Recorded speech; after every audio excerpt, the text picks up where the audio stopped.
Good afternoon, ladies and gentlemen, and welcome to Afternoons with the Ambassador.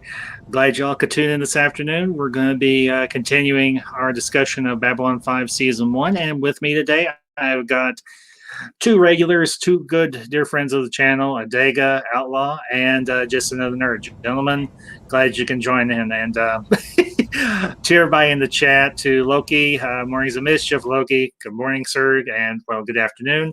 And sorry about that. YouTube's being a little bit glitchy, so unfortunately there was a little bit of a gap there, but we're all here. We're here. We're happy now. How are you? And to everybody else that's coming in, Mountains of Elysium, good afternoon. Rogue Hub, good afternoon, my friend. Good to see you. Guys, how we doing today? Feeling special. Yeah, Adega, this is your second stream today. Yeah. You were on Loki's this morning talking about cartoons and everything other than cartoons. Well, you know how Loki and I are. Yes, I do, unfortunately, but it was a good stream. And somebody that hasn't been on in a while, but he is also a huge Babylon 5 nut. Just another nerd. Nerd, good to see you, sir. How you doing? How you doing? Well, unlike Adega, I'm not feeling special. I'm feeling Adega.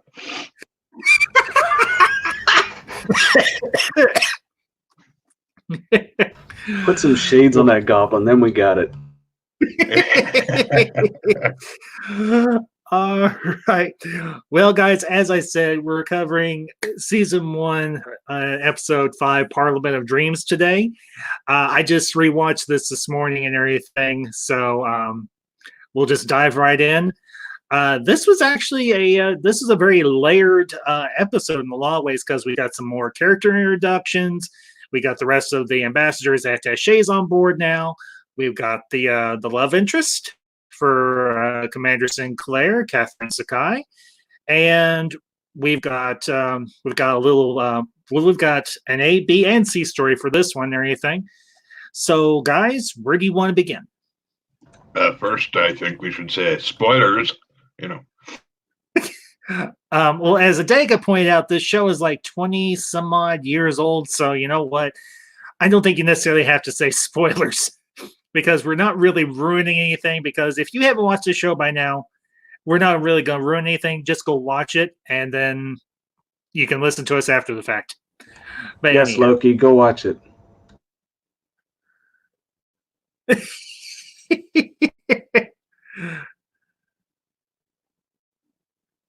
Yes, Shea, Rogue Hub is actually a brand new channel. He's actually a spinoff of Star Wars Rogue podcast and everything. He has a channel, and Mountains of Elysium, I don't know if you have a channel. I know you are I know you follow me on Twitter. If I am in error, let Shea know, and she'll post a link and everything. So, but yeah, this was honestly, like I said, guys, sure, spoilers, whatever. But, Mountains of Elysium, good point. I really like this episode. It's one of the best contrasts on Trek's anti-religious attitude. The final scene is one of the best in Season 1. Yeah, I would wholeheartedly agree with that. Loki, you are a brave soul, sir. I applaud you. See? I'm applauding you. Anyway, guys, back on track. I'm like, Loki, I try and stay on track. Sorry. Well, this one, you know, you had the original with the Vorlons, but this one starts to really hit home, and Jakar is the one who says it really well at the end of the episode of how small this group of aliens on this little space station is compared to the rest of just the galaxy. That there are things that walk among the stars that are millions of years.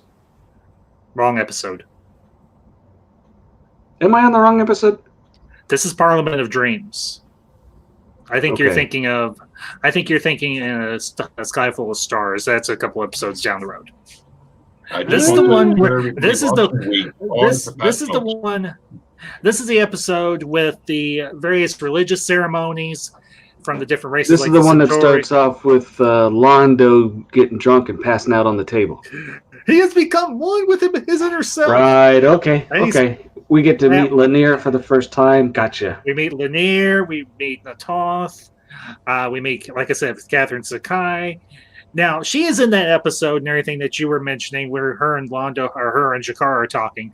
But this is the episode where they go through, you have the assassination attempt on Jakar. Got it. Yeah, I'm rewatching too, but I'm a couple episodes ahead and I got them mixed up. Sorry about that.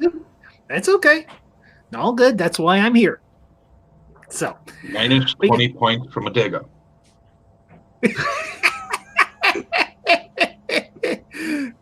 Oh goodness! There's a few people on here that that you meet and you just know that you would be really, really good friends with if they live next door. And Nerd and Loki are both those type of chaps. They'd come over and pick on me every day, and I would love every minute of it. Yeah, I agree. But this is just as good. What would be the nights you should be worried about? I'm heavily armed. Won't happen. Anyway, I'm sorry. We're getting sidetracked. If you need to mute us, that's fine. No. I only use that on Loki. Nah, well, you got to be around Nerd a little bit more too. You should see some of our chats back and forth. He's brilliantly hilarious. He is. I know he is. That's why I had him on, because he's hilarious and he has good insight. So, but yeah, we'll just. I think the first thing we should talk about is, I think if y'all and everything, we'll talk about the relationship between Jeffrey and Catherine, Sinclair and Sakai. Hey, that'd be a cool name for a law office, Sinclair and Sakai. To be honest with you, I'm glad they got rid of his first girlfriend and went with the second one. Yeah. She was annoying, the first one. What was her name? I just watched it and I forgot. Wasn't that important? It's a K name. I think it's Kathy or something. It's not Kate. No, it's not Caitlin, but it's it's something like that. I know it's a C or K. Yeah. Something like that. Yeah, because the other woman and everything, the one he ends up with and everything, the majority of season 1 is Catherine Sakai, and she's a surveyor, explorer, whatever way you want to call it. So, but yeah, and I think this was actually a nice touch and everything to give Sinclair a little more added depth and everything, and give him someone to kind of work off of. Because he's got the rest of the command staff, he's got Garibaldi and Ivanova, but this is someone that he has history with from his past. They were in the military academy, obviously, and they fought in the war and everything, and they bring this up, and obviously they have a romantic entanglement off and on. And I think that's actually kind of a nice touch and everything, because it is off and on. They're like, we're bad. She even says it. We're bad for each other. But he's like, yeah, but we had some good times. I mean, he doesn't necessarily say that verbatim, but she gets told by those two other corporate representatives that she's got a big commission coming her way. And she's like, I don't want to celebrate alone, so I'm coming to you so I can celebrate with you. And they get into this. The thing I like is, it's not contentious. They realize that there is friction between the two of them. Oh, okay. Okay, Mountains of Elysium, that's fine. Yeah, Mountains, I don't care and everything. Well, I was going to blow the lid off a few things in just a second, but go ahead. Honestly, I don't... Like I said, this is an older show, and even for people that may not be familiar with it, us spoiling things is not going to, I don't think, will diminish their enjoyment of it. Ooh, Loki, save me a slice. I used his recipe once. He knows what he's doing.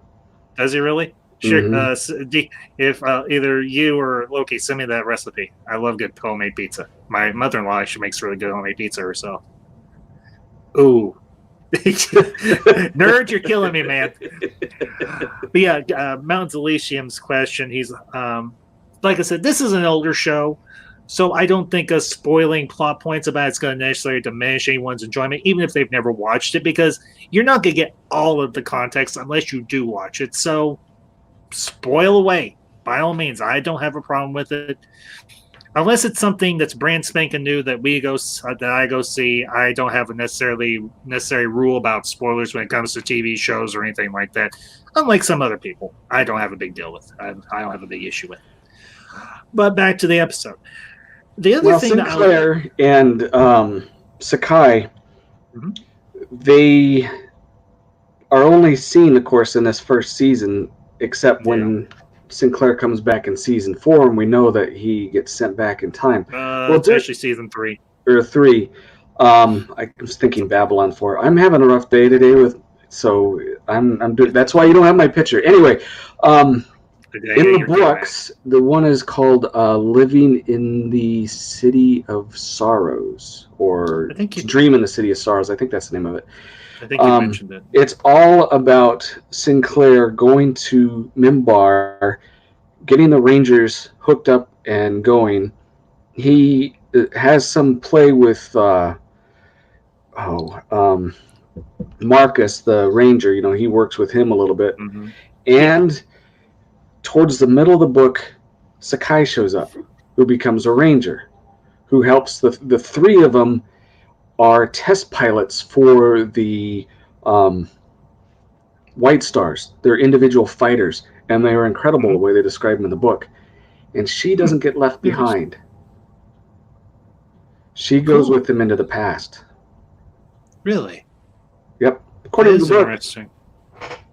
That is neat. So she could, because we know that Valen has a family and everything, so I'm wondering how she fit in, if she fit in at all.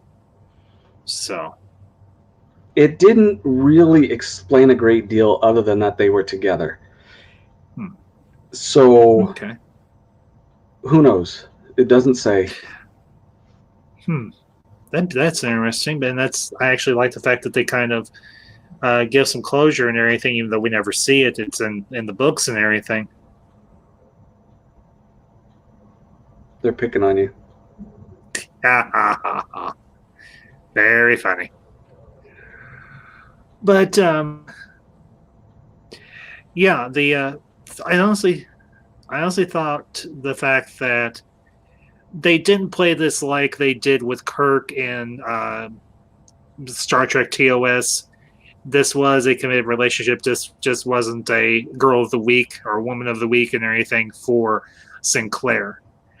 But as I said, it gives added depth and dimension to Sinclair's character. It makes him more interesting, relatively speaking. So, but any other thoughts you want on that part, guys, or anything you want to bring up?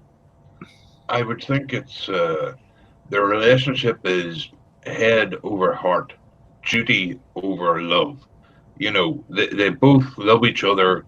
They both would like to be each other, but Sinclair's got command, and your girl has her career, and it's their own personal drives to be the best of what they are that's keeping them apart. If you know what I mean. He's exactly right. Exactly right. But that's what makes them good together. They even mention it in the next episode. Yeah, I'll have to go back and rewatch the next episode. But yeah, Nerd, I think you're right. I think there is an interesting Rogue Hub, good one, sir.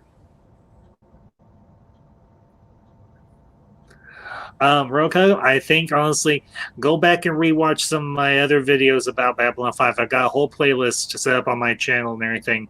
You've just got to get to it. Everything. But yeah, I kind of interpreted Sinclair and Sakai's relationship a little bit differently. I think they did sometimes overthink their relationship, how it was off and on. One would leave or the other would leave. One was with another person or what have you. And honestly, that's not necessarily a bad depiction of how some relationships in the real life can turn out. I mean, you can end up with somebody that can be very bad for you, but at the same time, you don't want to leave them. But in this particular instance, they actually are both good for one another because while their personalities do, I don't want to say conflict, but somewhat contrast, um, they play off each other very well, is what I would say. So, but moving on, uh, the religious ceremonies, the Centauri, the Minbari, and we can. But the only one we don't see is the Nard, which is interesting. Yeah, the Narn are kind of private about that, but tell you what, I may be strange, but everyone would want to be with the Centauri celebration. I mean, I can't think of anyone not wanting to go have a big party, but I also like the Minbari one, the spiritual one, and the lineup to see all the different. That was one of the problems that they had with the episode, and the director figured it out towards the end. The very last scene where he's shaking hands with all the different, introducing the delegates to all the different people from Earth, all the different beliefs. Well, a lot of them weren't beliefs. A lot of them were just tribes or different nationalities. They weren't specific religions. Like there was 2 of the Native American ones, and one was just a tribe. It had nothing to do with a religion because it wasn't a religion. But the interesting they said is it wasn't necessarily religion; it was belief systems and everything, and that's what I think. That's what you get with the scene at the end is you have representatives from several different, obviously many different. Belief systems that exist on Earth, either ones that are currently here now or could exist in the future. Because it looks like they had like a sort of a retro hippie or something towards the end of the line there. Somebody that was dressed like very much like a hippie and everything. He kind of had the person kind of had glasses similar to yours, Adega. So, but some shade. You calling me a hippie? No, I'm not calling you a hippie. I like hippies. Hippies are good people. Now we need to get some shades for that goblin. Mountains of Elysium. You're thinking of Sheridan, and that's a whole other storyline in and of itself. So, but we will get to that when we get to that. But yeah, honestly. I loved the Centauri celebration of life. I did. We gods by the pound, gods by the bushel. We've got gods for everything because in a universe full of troubles, you need all the gods you can get. We have the goddess of passion. He kisses the derriere of the statue. You've got Benzang, god of food, and you've got Morgoth, god of the underworld and front doors.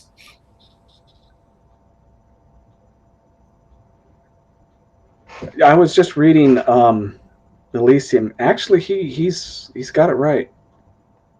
That's that was Sinclair thing. Yeah. Except the thing about Sinclair, he was a lot more cautious around the Vorlons. He learned very early you don't trust Vorlons. Okay. And Mountains of Elysium, you might know something that I don't, so that's a possibility. I just don't show. That's why I've got 2 guys on here and everything. They can fill in the gaps that I don't have knowledge of. Because Dagger reads the books and Nerd's got a whole different perspective on things. So, and Shaya, cut it out. When it comes to the religious ceremonies, I would hate to be the cleaner after the Centauri one. You know, just saying. I like the way. You know, it was a very celebration of life. The Minbari ritual, way too boring. I mean, like I've been to many different churches, chapels, and different kinds of services over the years, and I would have been one of the people in the back, quietly sleeping. Well, and everybody knows I'm a person of faith. I'm a Christian, but even I found the Minbari ritual a bit severe. I mean, Well, there's a time and definitely did. there's a time and a place for that sort of thing. I wholeheartedly agree. But I think the Minbari should have picked a different ceremony to enact because that one was way, way, way too severe, too heavy-handed. Although I have to say though that when it comes to the last one with the one on Earth, I'm sort of conflicted. You know, we see only one from the Centauri, only one from the Nambari, but here's Captain Sinclair showing like 20 different. He's not a captain; he's a commander. Or is he not a captain? No, he's a commander. That's part of the drama about the station. What'd you say, Daga? I said that's part of the drama of the station. There were, in later episodes, you find there was a lot of captains and other military people that were pissed. A station should have been ran by a captain or higher. And the Minbari kept saying, nope, nope, nope, we want this guy. They got who they wanted, even though he was just a commander. Yeah, and we find out later on why exactly they wanted Sinclair. So, but that's an episode down the road. Yes, he was a Russian spy. No, you're thinking of Ivanova. She's the Russian. One thing, if you guys go back and watch this episode with the Minbari episode, you know at the time G'Kar is worried about his life, that some assassin is after him. And he looks at the fruit, and then they go back to Delenn doing the ceremony, and you can see behind in the background, almost blurry, he switches his bean with Ivanova. Because he's that afraid that he just was poisoned. Anyway, yeah, honestly, I'm going to say this, and if nobody else picks up on it, that's okay, but I think Daga and Nerd, you'll both pick up on this. They deliberately used a name from Lord of the Rings for that last household god. I mean, come on, Morgoth. Well, you're talking about the Centauri one again? Yes. Yeah, I'm talking about the Centauri one. Okay. When Delano was talking about all the gods. I mentioned this to you the other day. Hey, PJ, that whole scene when Londo goes off picking up the gods, saying, "You're cute," and all of that, that was all improv. And it went so well. Everyone reacted so well to it, they kept it. Yeah. Okay. There we go. No, go away. There we go. Yeah, and Mountains of Elysium, he brings up an interesting. I'm assuming it's a he. If you're Mountains of Elysium, if you're a she, my apologies. He says it's interesting, contrasting the reaction to the Centauri, casually talking about the genocide of the Zong, and season 5, Dr. Franken reacting to finding out that the Hayek genocide the Hadoku. I have no idea what that is, but that's okay. The Hayeks and the Hayekdo. Okay. But yeah, I love the Commander, do you know what the last Zong said before he died? No, what? That was really funny. I know. Peter Jurassic actually, he absolutely played up that that scene and everything. And he just completely owned it. And that was his one. I think that was his one big moment and everything in the episode. Because other than that, it focuses mostly on either G'Kar's story or Sinclair and Sakai. I'm slipping my old age. But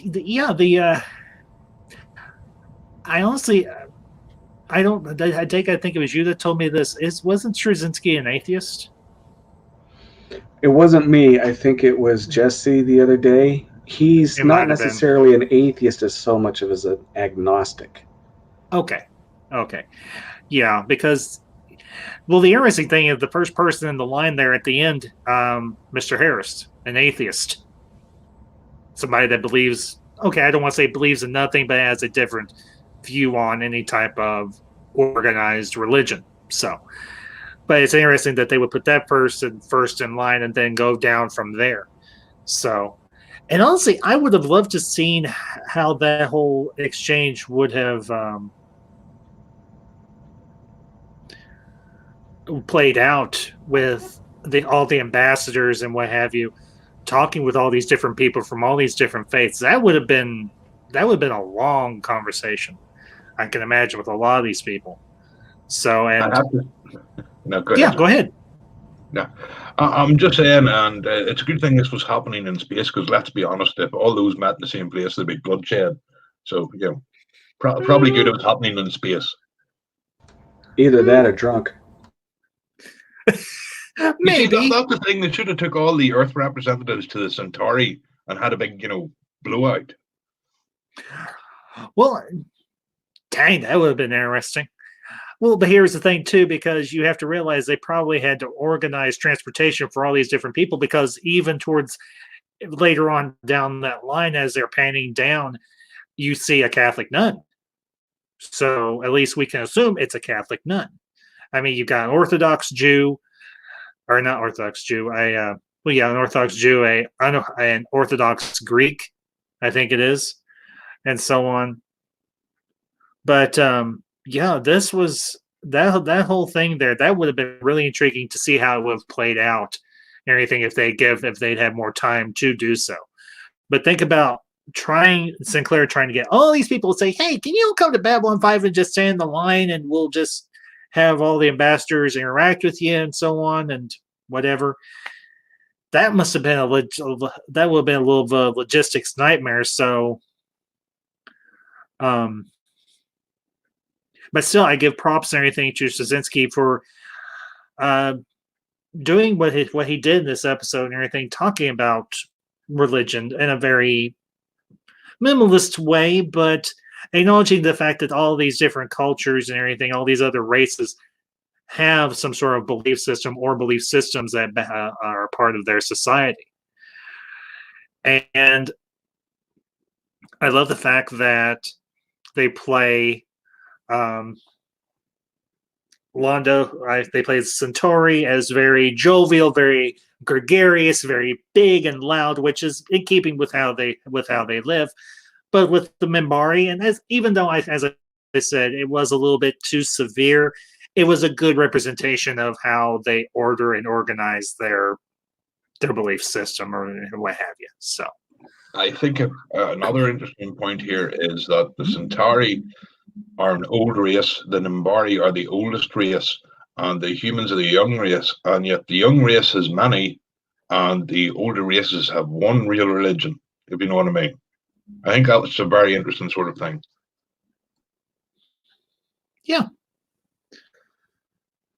Absolutely. But I think the other thing,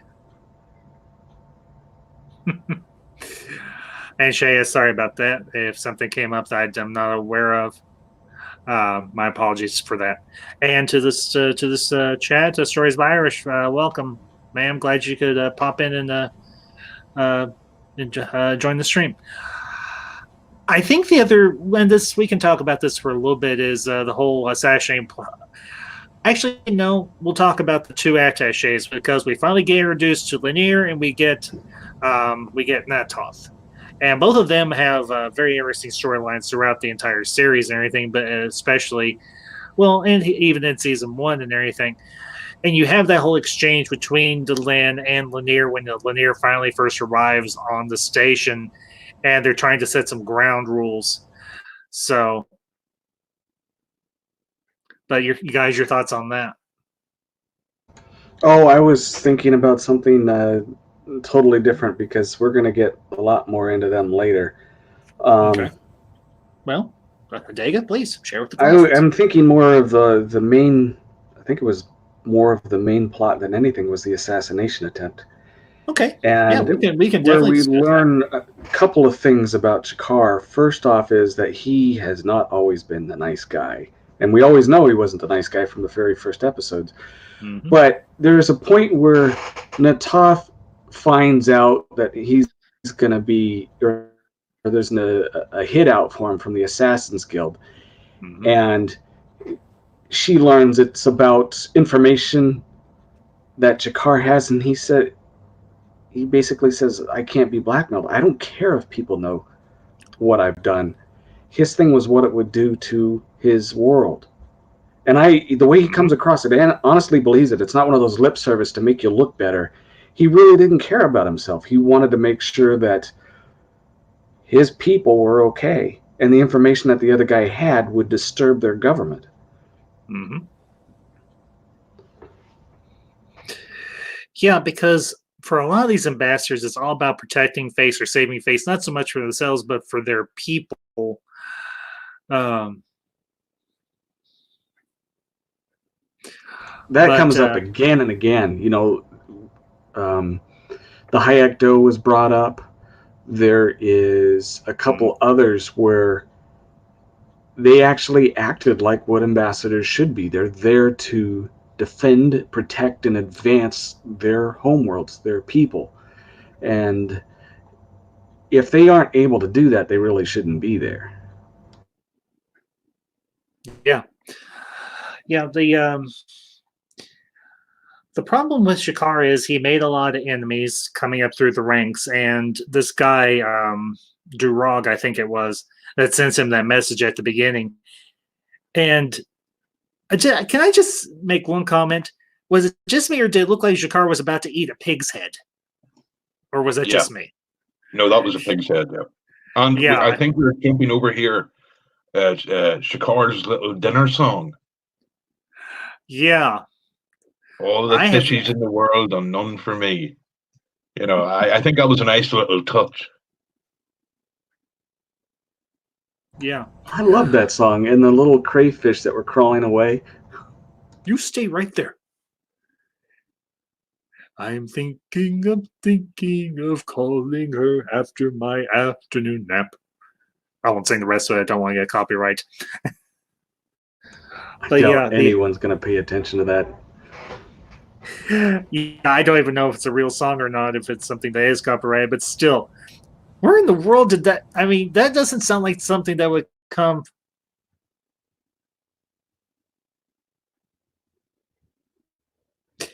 Yeah, a pig's head or a boar's head. Yeah, one of the two. Um, Either way, it was bacon in a pot. yep, pretty much. Because he smoked it. It looks like it was smoked, wasn't it? Yep.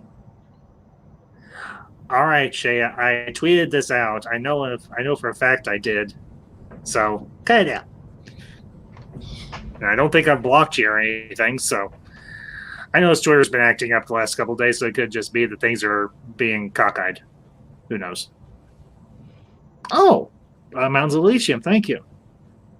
Or Elysium. Sorry, I want to pronounce it correctly. I'm all about pronunciation. Pronunciation. But yeah, the interesting thing about the whole assassination plot line is they really do keep you guessing. You don't know if it is Natoth who's been sent there to kill him, or if it's been, or if it's somebody, or if it is the other guy Chapari that ends up killing him, and we find out eventually it isn't Natoth, and Toth's there on the up and up. So, but yeah, you get this idea that politics on Narn is very cutthroat, very dog eat dog, and apparently Jakar messed somebody over way back when, and this guy is finally like, I have lived well and I have died well. Well, I think we can agree, no matter which planet it's on, all politicians have skeletons in the closet, so Yeah, not really a big surprise there. That is true. Yeah, and even in alien politics, aliens have skeletons in the closet. So, but yeah, Little touches I think were really fun with this episode. Mm-hmm. I mean, yeah, you see Lanier come on the station and you watch the people going up the ramp behind him. One of them is the same guy, just makes a loop, goes up again. There was Or maybe when he just forgot something. yeah, there was when Jakar was captured, had the pain givers on him, and the assassin's sitting there, and you think he's going to interrogate him, toy with him, and everything, but he pulls out a pair of gold-rimmed glasses to make him look sinister. Yeah. That's a total human thing to do, and yet they stuck it on a Narn. And I thought, gosh, that was really cool. Yeah, because you would think Narn, because those glasses don't even necessarily fit his head, because, well, Narns don't really have ears. Don't be earist, You're an earist. Well, technically, even Minbari don't have pronounced ears. Their ears are down below that bone cow thing on the back of their head. And To everybody watching, we are not against alien races. I'm just saying. I have a problem with goblins, though. I am just commenting on the fact that most eyeglasses, at least in the modern era, have earpieces. It would make more sense if he had been wearing like Fortean Barber. He's a very Fortean cool Barber. guy. Thank you, Adega. Thank you very much. Welcome. Thank you for tuning in. We're just talking about Babylon 5.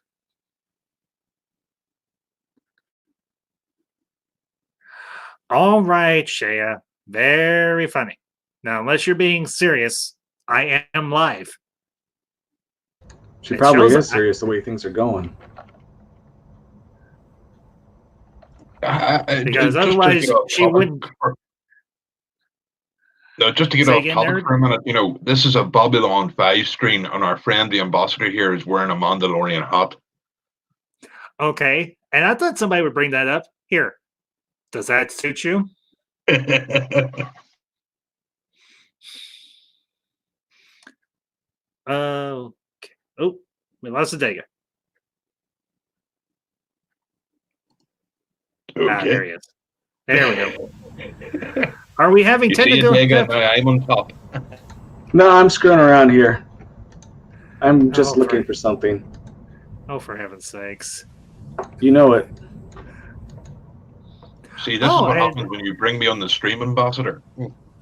Well, nerd, I like having you on stream. You know your stuff, and you're fun, and you're a good you're a good person. So, yeah, a 14 Barber.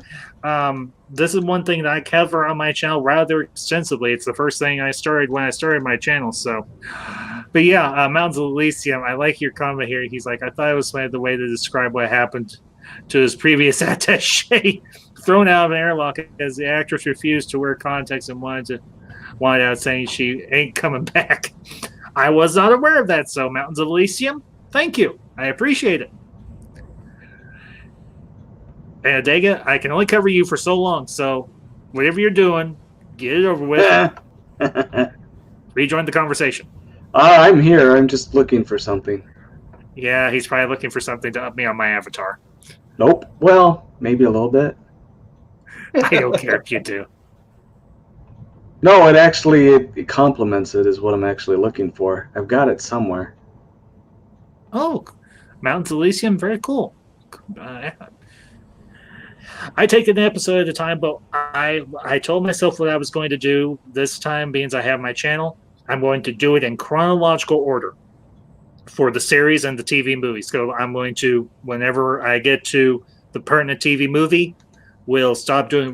We won't review the episode. We'll review the movie, and then we'll pick back up with the episode as we go along. So, but yeah,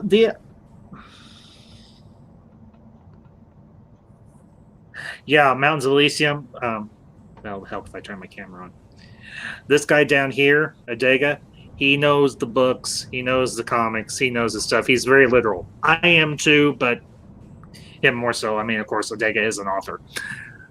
Got one book published. I just pretend to be one. Don't poke the ambassador, or I will go Yulkesh on you. You don't know what Yulkesh can do. Yes, Actually, so yeah, I do. Yeah, I do. I've seen on screen what he can do, and he's one mean mother. Of course, so is Kosh to a point, but you had to push him. yeah, no one Yule should poke Cash, the ambassador, but if you stroke him, he'll purr. There we go. show off. But that is a good one, though. I will admit. So, but pizza's in the oven. I like it. I just walked out of a cartel. For those who don't know, I mean, those of you who have seen the series, the avatar I have is basically the humans a million years from now have their own encounter suits. That's a human encounter Yeah, suit. because we've evolved like the Vorlons into beings of pure energy. So fun times. Oh, excuse me. What would be the fun being that? I mean, seriously, I never understood why anybody would want to become a thing of energy. I mean, like, Well, you know, remember, nerd, if you remember in that last episode of season 4, the guy and everything, he goes from looking human to transforming into a being of energy. So apparently, we can do both. We can be corporeal and we can be non-corporeal. yeah, but you couldn't eat bacon. You know, no He bacon. has his priorities, and that's a good point. The loss of bacon would be tragic to an entire world. Yes. And I don't remember who said it or anything. I think it might have been 14 Barber. The great thing it was if Babylon 5 is ever remade. The only comment I would make is if they went back and redid the effects. Keep the footage, keep all the other stuff, leave it alone, but redo the effects and beef them up. But that would be my only thing I would suggest they do. So, but yeah, well, let's talk about. I don't think we really got into it too much, but let's talk about. Did we talk about Lunaire yet, or have we not? Just that he entered the stage and people were goofing around in the background. There was a lot of that. They were doing a bunch of humans dancing in the background of the Centauri. I think they just wanted to be on the show. It was kind of a goof off scene, and they decided to keep it. But there's a lot of screw around in that episode. Yeah. Apparently, so, but yeah. Obviously, this is our first introduction to Lunaire. I think. Oh, he's got you. Elysium's got you, nerd. Yes, very. No. I put a reply. Think about it. You can cook your bacon with your own hand. Or hands, because you can have more than one hand if you're being a pure energy. Or just cook it right in your mouth. Really. Stories by Irish. Start watching Babylon 5. Get away from the crime stories. Watch B5. It's a lot more fun. And then you'll know what we're talking about. Yeah. I have it on we have a 4K TV and a 4K Blu-ray player. So I can watch it in really good definition. But I just wish they would. The effects are still good, even for now, for 2020, but they could be just a little bit. They could just be a little bit better. Oh, okay. I think that's the only. Go ahead. Whoever was talking, go ahead. No, I don't see the point in this whole 4K and all this kind of stuff. You know, I still have an older TV, and there's nothing wrong with Babylon 5. You know, the more you upgrade things, you know, even things that did look good at the time will look bad. But I have to say, where Babylon 5 stood out over any other sci-fi show was not the graphics, it was the prosthetics. The prosthetics in B5 were far better than any other sci-fi show. I would have to honestly, yeah, I would honestly agree with you on that one, because prosthetic makeup has come a long way throughout the history of cinema and television. And as me and Adega have talked about previously, they did this show on a shoestring budget in a lot of ways. So Um, oh, private chat.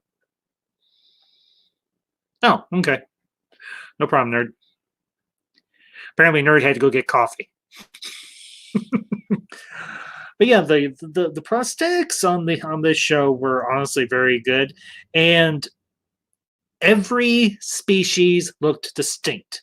Every species looked different. It had different attributes, had different features, and it gave you a sense of the personality or the background of the alien race. Because you got those big, burly bodyguards that Jakar hires from the Mantis and the Graph, and of course you've got that one and everything that he hires that looks like it looks like it's got a miniaturized rhinoceros horn on its nose, and it just gives you a idea of just how big and wide and diverse the universe potentially could be if we ever get out into the star, out into space, and really get into deep space.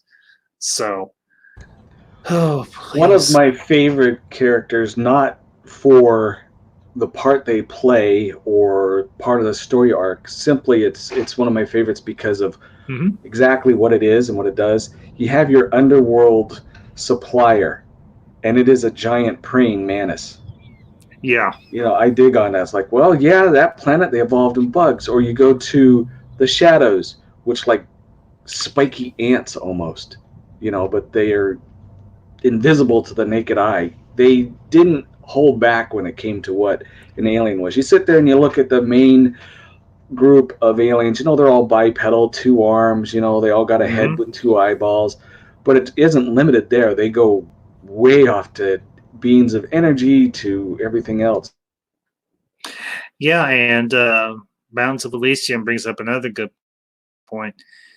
Yeah, the fact that they took the time to introduce, even if they didn't have a lot of screen time, all these other different side races or whatever, or more minor races and everything, whatever way you want to put it, into the universe, gives the universe a lot more space. It makes it feel bigger. It makes it feel more expansive. And honestly, that's one of the great things about it. And everything. It's one of the really great, nice touches that Straczynski adds into it and everything. Because you could just essentially have had the Narn, the Centauri, the Minbari, and maybe the League of the Non-Aligned Worlds like the Drazi and so on. But having all these other races popping in and out periodically and having the station populated with such a diverse, and yes, I use that word, cast of races and characters and everything, it's good world building. And that's one of the things that Straczynski was very strong at, was good world building. So, well, we get to learn a lot about all 4 of the major races of the 5, just simply through the religious, which I think they kind of cheated. You learn more about the Minbari later, but the ambassador is from the religious caste, and you miss 2/3 of the entire Minbari population because you're just hearing what the religious say, instead of like the warrior caste, where they would tell you a totally different thing about their world, except for the fact that they have a great council. Yeah, I would wholeheartedly agree with you on that one. Because obviously the Minbari society is made up of 3 different castes: worker, religious, and warrior. So, stories, you take care. Thank you for popping in, ma'am. Good to see you. You have a good afternoon and a good day. So, but yeah, and honestly, this episode, it does a very good job of further world building for the other races, because you get more perspective with more characters, because you've got Lanier's perspective on things, even though he is from a religious caste, but he does have that warrior caste, some of that warrior caste mentality to an extent. And of course, you've got Natoth now, and she's kind of a I don't know, Adega or Nerd, if you can hear this or anything, if you would necessarily agree with this, but I always saw Jakar as a bit of he's not strictly comedic, but his character comes off as being somewhat more comedic and everything than other times. And what the Toth does is she's kind of a straight man for Shakar's goofball. Yeah, I would actually agree with that. I think Shakar pulling everything off by himself would have been hard, but the introduction of Natoth she's more very prim and proper. I mean, in this episode, Garibaldi finds a pair of panties that, shouldn't have been there. Yeah, apparently Jakar's kind of a horn dog. And he doesn't mind. We know he slept with at least one of Londo's wives, so that's a later episode. No, it's okay, Third. You're good. Like I said, there's no need to say, hey, spoilers. It's a show is like I said, this show's from the mid '90s. So if you haven't watched it, we're not necessarily ruining anything. Just go back and watch it, and you'll get all the context of everything we're talking about. So, well, guys, we're coming up on about an hour. I think we've covered this episode pretty good, unless there's something else you all want to talk about. If there is, I don't mind going a little bit longer. No, I think it was a world builder. That was basically it. Get to learn more of who's doing what and why they believe what. Yeah. Nerd, what about you? Any final thoughts that you want to add before we close out? Yes, this show is a lot better than what we make it out to be. It flows a lot better than we make it out. We're sort of jumping here, but it is, you should watch it. My final thoughts. Well, if this was Jerry Springer, we should all fight. So no, not gonna fight. Not gonna fight. Thanks. And for those people who may wonder, at least in my book, if I was, a lot of people will compare it to Star Trek or what have you. I prefer Babylon 5 over all of them. The only one that comes close for me, because I do like Star Trek, don't get me wrong. The only one that comes close to me would be the remake of Battlestar, simply because of how they've developed and treat people, Yeah, I would agree. And there is out there, Supreme Heretic, Drew T. He covers BSG, the reboot that they did back in the early 2000s. So, well, folks, thank you all for tuning in. We're going to wrap up and everything. Hope you all enjoyed the stream. For those of you that catch us on the replay, hope you all found our discussion interesting. We will be picking up next week with episode 6 of season 1, so be sure to tune in for that. Couple real quick updates on what's coming up next for my for the channel and everything. Wednesday night, I will be doing my Wednesday night stream, but I'm going to be changing topics just for this week, because last week we got the release of the remake of Final Fantasy VII. So I'm going to be discussing Final Fantasy. Okay, Loki, will do. Count on it. We're going to be talking about Final Fantasy Spirits Within, the CGI movie from the late 90s. So be sure to tune in for that. That'll be at 7:30 Central Time. And of course, this Saturday night, going to have Ambassadorial Wing, and we're talking Star Trek VI: The Undiscovered Country, and hope y'all will tune in for that. So y'all have a good day. Take it easy out there, and until next time, this is the Ambassador signing off.